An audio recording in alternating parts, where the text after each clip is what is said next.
Hi, I'm Jimmy. In this video, we're looking at Apple. So we're going to look at the basics of Apple's business. We're going to run through some of their numbers, and then we're going to try to see if Apple is a good stock to invest in right now.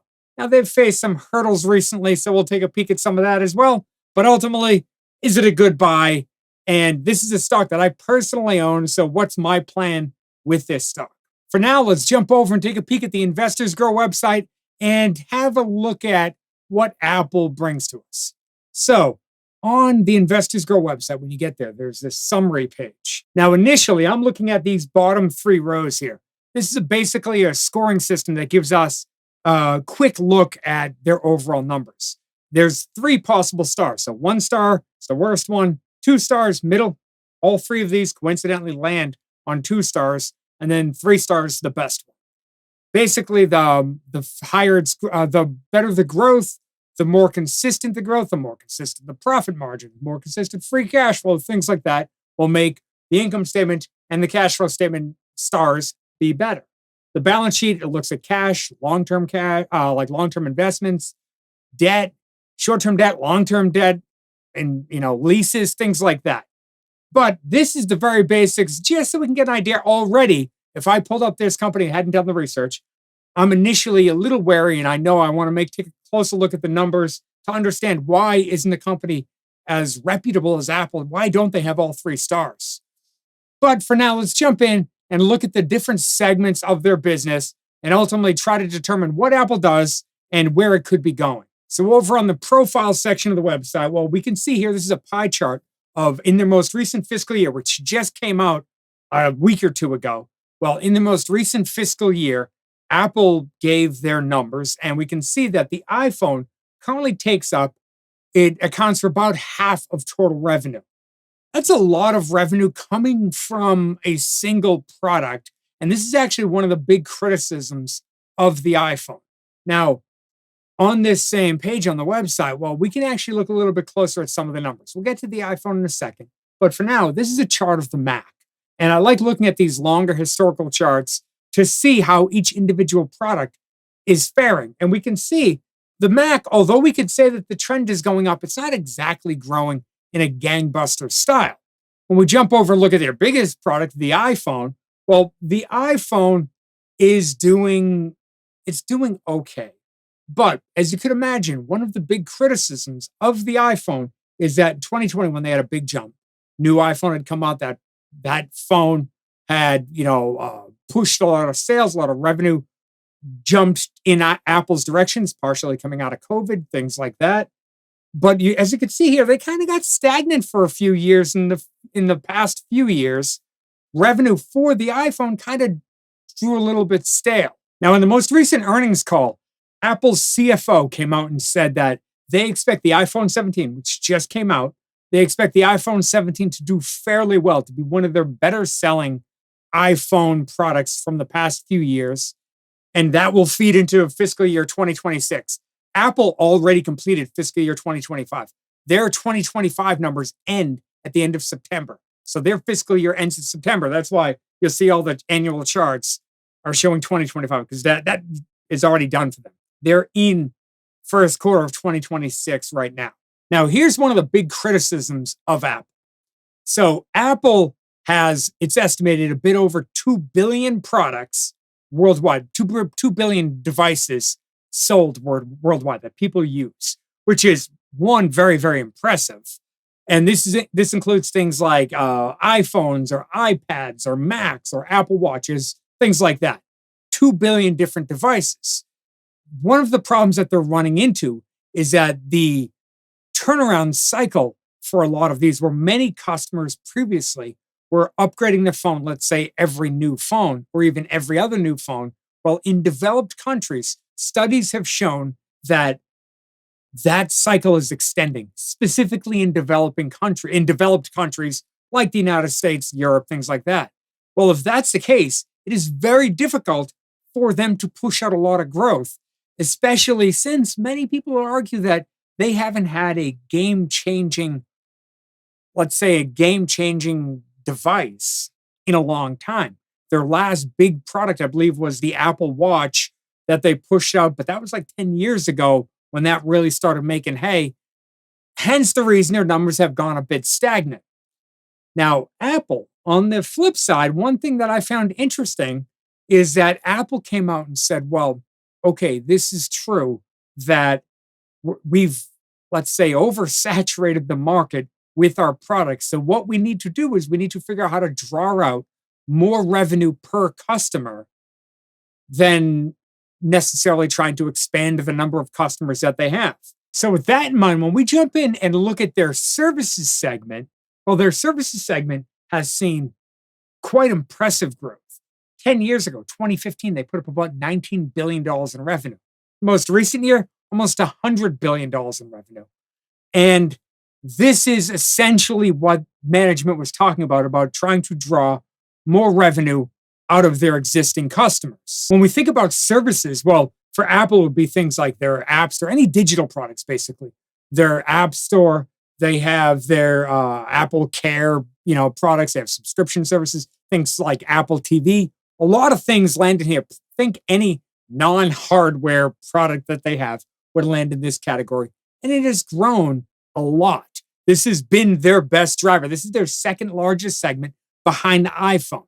So it's a solid piece of their overall business. Okay, now let's jump over and look at their geographic segments.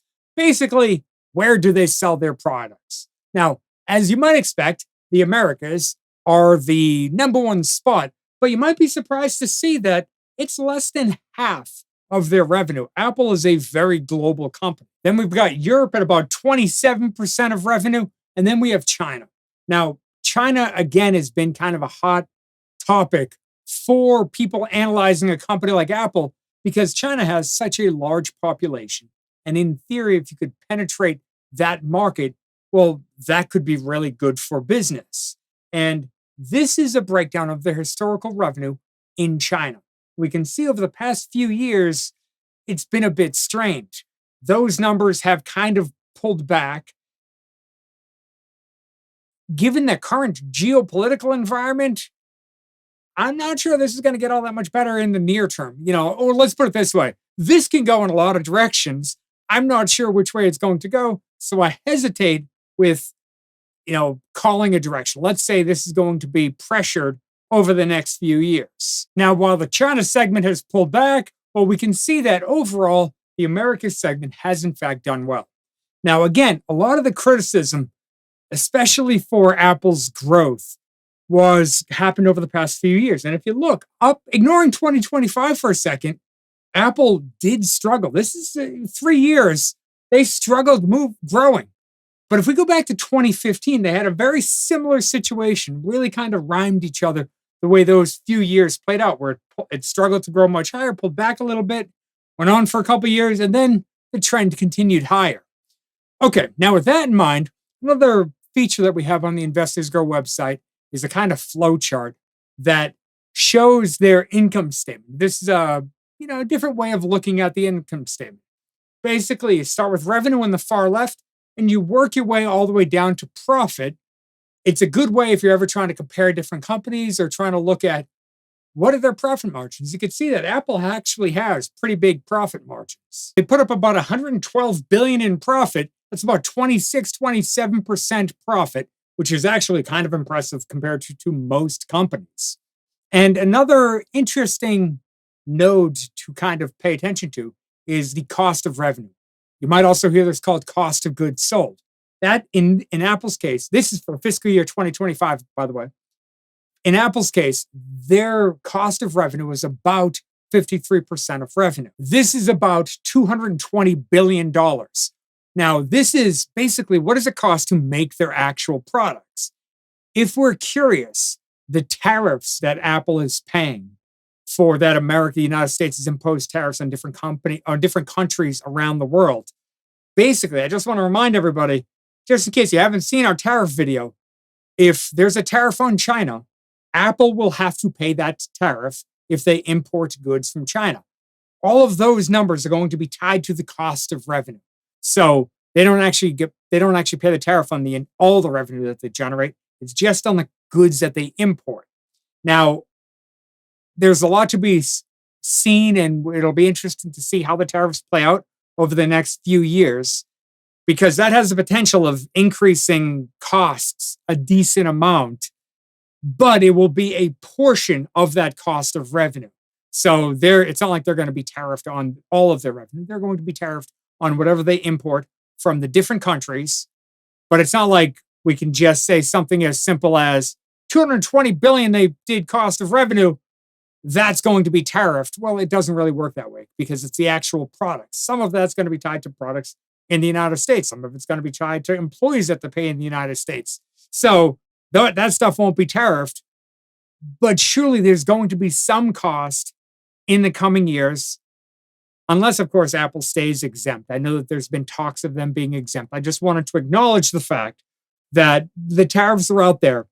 And even if they don't have to pay that cost, I'm sure China is not too happy about that. And they can, as we saw with their revenue, with Apple's revenue growth in China, I'm sure those, geopolitical relationships is likely to put a little bit of pressure on Apple.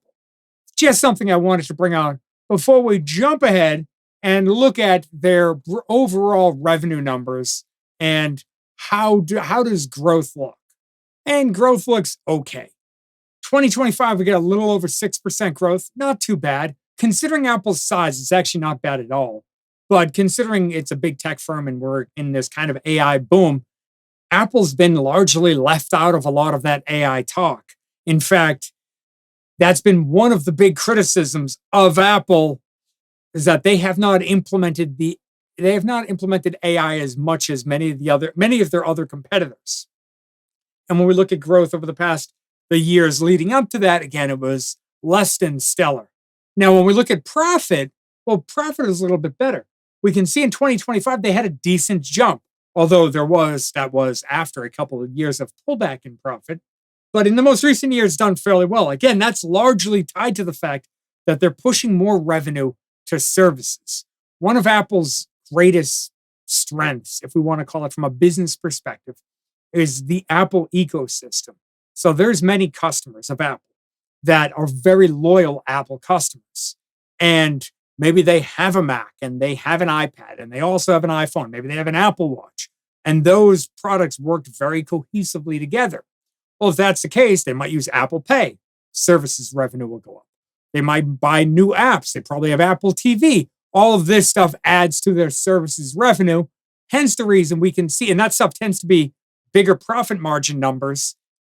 That's the reason you can get a bigger jump in profit than we saw in something like revenue. Now, free cash flow, one of my favorite numbers, is, again, it's trending higher, but this number is even more strained than something like net income is, because this is how much cash is actually exchanging hands. And to me, I think this is the cleanest version of the numbers to use, because you can use something like discounted free cash flow.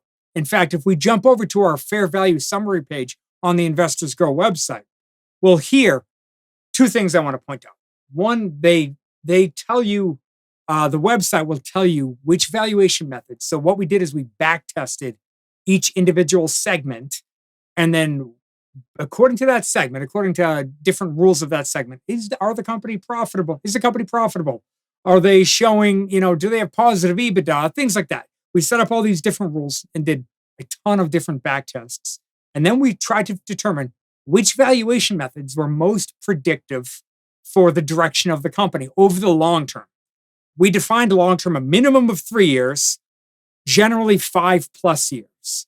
Well, you can see the ones with stars here are the ones that were most predictive for a company in this particular sector that has similar financial profile as Apple. So it's a profitable company, has been profitable for a while, has shown some growth, things like that. Well, that being said, one of the preferred valuation methods here is forward price to earnings. Now, just so you know, forward price to earnings will be chosen over price to earnings if there's a lot of analysts. Apple clearly has a lot of analysts. But from a valuation perspective, just looking at the first valuation method, this is a 10-year chart on the website of their forward PE. And it looks high. I mean, there's really no way to argue it. Yes, on one hand, it is trending higher. The forward PE is in fact trending higher. But right now, Apple's stock, we would have to pay 32 times next year's earnings if we jumped in and bought it right now. But looking at this chart, you can see that that's significantly higher than it has been, even according to its own history. It's significantly higher than it has been. And given their, let's say, growth question marks, I'm not sure that from a forward PE perspective, I'm not sure Apple's a screaming buy right now. Now, when we jump back and go back to the summary page, first of all, you might immediately look at this and you can kind of glance quickly at all of them and say, oh my God, they all look overvalued because Apple is undoubtedly overvalued right now. Now, when we jump in and look at free cash flow, well, these are we're using analyst estimates. Those are the green bars. We combine that with the blue bars, which is historical numbers, just so you can kind of see what the trend is. And we can see that analysts are projecting for this number to go up a decent amount, for the free cash flow number to climb a decent amount over the next few years. And that makes sense given what we know about AI, what we know about their push to services. If they can turn things around in some of their bigger countries like China or even the European Union, if they could push some additional growth there, it is possible that you get free cash flow to ramp up more. But even if that's the case, that would put this stock fairly overvalued. Right now, the fair value using discounted free cash flow, granted, we're just going out the next 4 years, but going out the next 4 years, the fair value would be about close to $150 a share. Current company is currently trading at $270 a share. So it's fairly overvalued. It's telling a very similar story with almost all the valuation methods. Now, for me, on a personal basis, I own Apple stock, and I'm happy to sit here. I bought my shares around $140 a share, 145, something like that. I'm happy to just sit and hold them and kind of wait to see where this whole thing plays out because for me, I'm a long-term investor. I understand that there are certainly some question marks around Apple, their growth, their utilization of AI compared to a lot of the other big tech firms. But I do think it's a strong enough company. They have a strong enough brand, a strong enough moat that this is a company I'm happy to sit and own. But if I didn't own this one right now, I'd be waiting for a pullback.